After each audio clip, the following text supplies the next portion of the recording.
کربلا ایک ایسا ریولوشن جس کی وجہ سے کئی بڑی گورنمنٹ تک الٹ گئی، جیسا کہ ایران اور سیریا۔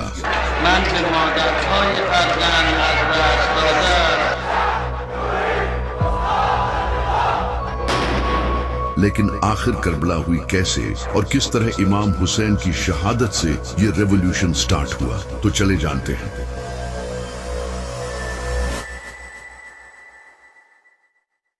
جب یزید کو معاویہ نے امام حسن علیہ السلام کی ٹریٹی توڑ کر خلیفہ بنا دیا تو اپنی موت سے پہلے معاویہ نے اپنے بیٹے یزید کو وارن کیا اور کہا کہ حسین سے ہوشیار رہنا، اگر یہ تیرے خلاف کھڑا ہوا تو تو نہیں بچے گا۔ یزید یہ جان گیا تھا کہ حسین کی بیعت لینا سب سے امپورٹنٹ ہے، کیونکہ اگر حسین نے بیعت کر لی تو باقی بھی بیعت کر لیں گے۔ یزید ایک نمبر کا ظالم اور شرابی تھا، وہ یہ اچھے سے جانتا تھا کہ لوگ اس کی بیعت نہیں کریں گے، تو اس نے زبردستی تلوار کی نوک پر لوگوں سے بیعت لینا شروع کر دی۔ اس نے اپنے سارے گورنرز کو خط بھیجے اور کہا کہ وہ اس کے لیے زبردستی لوگوں سے بیعت لیں، تو اس کے گورنرز نے لوگوں کو مار پیٹ کے ان سے زبردستی بیعت لینا شروع کر دی۔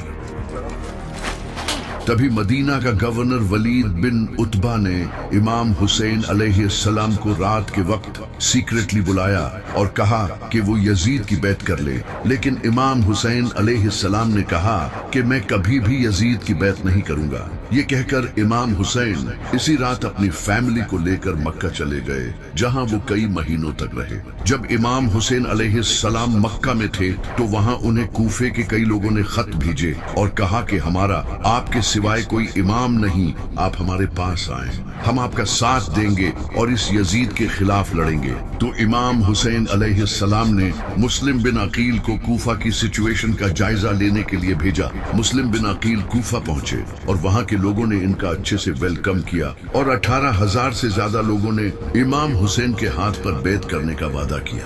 جب یزید کو یہ پتا چلا کہ میرے خلاف لوگ فوج کھڑی کرنے والے ہیں تو اس نے فوراً کوفہ کے گورنر نعمان بن بشیر کو ہٹا کر ان کی جگہ عبید اللہ بن زیاد کو گورنر بنا دیا تاکہ وہ وہاں جا کر اس موومنٹ کو ختم کر سکے۔ تو عبید اللہ بن زیاد بڑی ہی چالاکی سے رات کے اندھیرے میں امام حسین کی طرح کے کپڑے پہن کر اور اپنا منہ چھپا کر کوفہ میں انٹر ہوا۔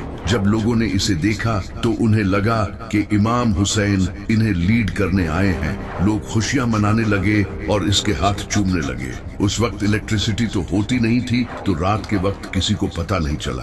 عبید اللہ بن زیاد کوفہ کے محل میں انٹر ہو گیا اور اگلے ہی دن اس نے اپنی اصلیت لوگوں کے سامنے ظاہر کر دی اور کہا کہ جو بھی حسین کا ساتھ دے گا اس کا انجام بہت برا ہوگا۔ اس نے مسلم بن عقیل کو بھی پکڑ لیا اور انہیں محل کی چھت سے پھینک کر شہید کر دیا، اور جو بھی لوگ امام حسین کا ساتھ دینے والے تھے ان میں سے کئی لوگوں کو شہید کر دیا اور کئی لوگوں کو جیلوں میں ڈال دیا۔ امام حسین علیہ السلام اس وقت تک کوفے کی طرف اپنی فیملی کے ساتھ نکل چکے تھے، کیونکہ وہ پچھلے 4 مہینوں سے مکہ میں ٹھہرے ہوئے تھے اور حج کے موقع پر کئی ہزار مسلمان آ کر انہیں فالو کرنے کا وعدہ کر رہے تھے۔ یزید کو جب یہ پتا چلا تو اس نے اپنے کچھ بندے احرام کی حالت میں امام حسین علیہ السلام کو شہید کرنے کے لیے بھیجے۔ جب امام حسین کو اس کا پتا چلا کہ یزید نے انہیں مارنے کے لیے جاسوس بھیجے ہیں تو انہوں نے مکہ چھوڑنے کا فیصلہ کیا اور جانے سے پہلے خطبہ دیا اور کہا کہ جو ہمارا ساتھ دے گا وہ شہید ہوگا اور جو پیچھے رہ جائے گا وہ کبھی بھی اس عظیم کامیابی کو حاصل نہیں کر سکے گا۔ یہ کہہ کر امام حسین علیہ السلام کوفے کی طرف روانہ ہو گئے، لیکن انہیں یہ نہیں پتا تھا کہ کوفہ میں عبید اللہ بن زیاد نے قبضہ کر لیا ہے۔ ان کے کئی ساتھیوں نے انہیں وہاں جانے سے منع بھی کیا، لیکن امام حسین علیہ السلام ٹوٹل 70 سے 80 لوگوں کے ساتھ کوفہ کی طرف روانہ ہو گئے۔ وہ کسی جنگ کے لیے نہیں جا رہے تھے بلکہ اپنی فیملی کے ساتھ کوفہ کے لوگوں سے ملنے جا رہے تھے۔ یہ عظیم قافلہ ریگستان میں اپنے سفر پر روانہ تھا کہ تبھی انہیں مسلم بن عقیل کی شہادت کی خبر ملی، جسے سن کر